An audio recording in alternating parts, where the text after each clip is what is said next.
Once upon a time in Norway, the story unfolds at the Edvardsen Institute, where a brilliant scientist named Dr. Jorgen and his colleague Andreas are engrossed in a conversation about their successful experiment. Filled with excitement, they exchange hugs and go their separate ways. Fast forward 5 years, and Andreas is delivering a captivating presentation to a crowded audience at an Italian convention center. Placing a box meticulously on the podium, he discusses the impact of global warming and the scarcity of food and water it has caused. Andreas proposes that their groundbreaking initiative not only combats global warming but also addresses the shortage of natural resources, offering a feasible and humanitarian solution to humanity's most pressing issue.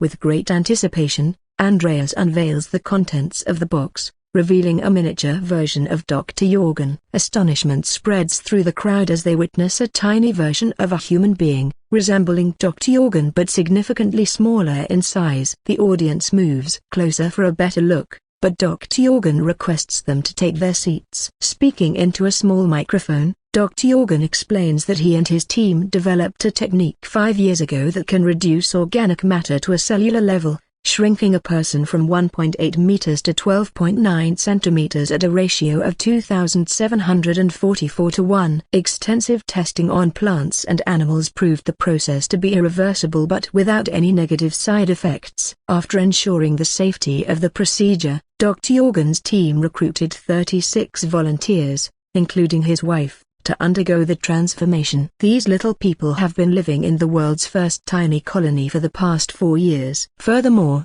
they proudly announce the birth of the first tiny baby boy named Ronnie Nestad, sparking enthusiastic applause from the audience. This incredible discovery is hailed as the most significant achievement in human history. Following the presentation, the concept of downsizing spreads globally, captivating people's imaginations. Television ads showcase the benefits of downsizing and urge everyone to embrace a smaller lifestyle to save the planet and enhance their own lives. Among the viewers is Paul Safranek, whose attention is captivated by the commercials while he sits in a pub with some friends. Paul's life revolves around caring for his ailing mother, who expresses her dissatisfaction with the downsizing program, believing that more effort should be devoted to finding a cure for her condition. 10 years later, Paul's mother passes away, and he is now married to Audrey Safranek, working as an occupational therapist. However, financial struggles force the couple to move to a new home. Meanwhile, the downsizing program gains immense popularity, leading to the establishment of numerous tiny colonies worldwide. Approximately 3% of the global population chooses to downsize, residing in these miniature communities. Attending their high school reunion, Paul and Audrey are surprised to encounter old friends, Dave and Carol Johnson, who have already downsized. The reunion attendees marvel at the presence of their shrunken friends. After the reunion, the Safraneks gather with the Johnsons at a friend's house, where the Johnsons boast about the benefits of downsizing, primarily the significant reduction in expenses. Dave confesses that he only chose downsizing for financial reasons, recounting how his life transformed from being broke in Las Vegas to a luxurious existence in Italy. Fascinated by the Johnsons' lifestyle, Paul and Audrey attend a Leisureland conference the following day. At the conference, they listen to a downsized individual passionately explaining the advantages of downsizing while showcasing their dream mansion in miniature form. The miniature residence reveals an opulent interior, and a woman proudly boasts about her inexpensive diamond jewelry. Intrigued by the lavish life of the downsized community, Paul and Audrey decide to seriously consider downsizing as a viable option for themselves. They attend several informational sessions, learning about the financial benefits, the reduced environmental impact, and the sense of community within the tiny colonies.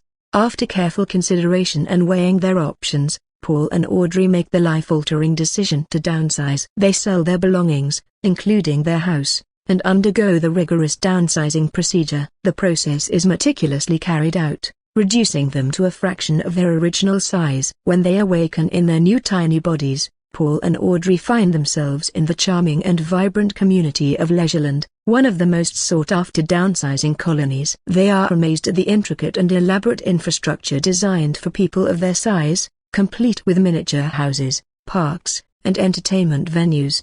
The couple quickly adapts to their new lifestyle, Embracing the simplicity and efficiency of their reduced scale, they become actively involved in community activities, volunteering their time and skills to help their fellow downsized residents. Paul takes up gardening, growing vegetables in his miniature backyard, while Audrey finds joy in teaching art classes to children. Life in Leisureland is not without its challenges, though. Paul and Audrey encounter occasional setbacks and conflicts within the community, but they also experience moments of immense joy and personal growth. They develop deep connections with their neighbors, forming bonds that transcend their physical size. As time goes by, Paul and Audrey realize that downsizing has not only transformed their lives financially but has also allowed them to appreciate the beauty of simplicity and sustainability.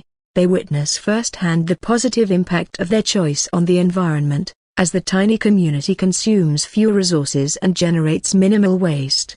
Outside the tiny world, downsizing continues to gain momentum. Governments and organizations around the globe recognize the potential of this revolutionary solution to combat climate change and resource scarcity. Research and development efforts focus on improving the downsizing process, making it more accessible and enhancing the quality of life for the downsized individuals. In the larger world, discussions arise about the ethics and social implications of downsizing. Some critics argue that it perpetuates inequality, as only those with financial means can afford the procedure and enjoy the benefits. Others express concerns about the potential loss of diversity and cultural heritage as communities become homogenized. Nevertheless, downsizing remains a popular choice for those seeking a sustainable and fulfilling lifestyle. The tiny colonies continue to thrive, with new advancements in technology and infrastructure continually improving the downsized experience. Paul and Audrey, deeply grateful for their decision to downsize, find contentment in their new lives. They embrace the opportunities and challenges that come their way, cherishing the connections they have formed and the newfound perspective on what truly matters in life. As their story continues, Paul and Audrey become advocates for downsizing, sharing their experiences and spreading awareness about the positive impact it can have on individuals and the planet. Their journey serves as an inspiration for others to consider alternative ways of living and reevaluating their priorities. And so, in the tiny world of Leisureland and beyond, the concept of downsizing becomes a symbol of hope and possibility, representing humanity's ability to adapt and find innovative solutions to the pressing challenges of our time.